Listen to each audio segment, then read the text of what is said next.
بسم الله الرحمن الرحيم ألم تر كيف فعل ربك بأصحاب الفيل ألم يجعل كيدهم في تضليل وأرسل عليهم طيرا أبابيل ترميهم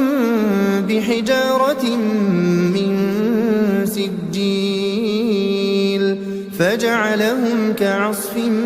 مأكول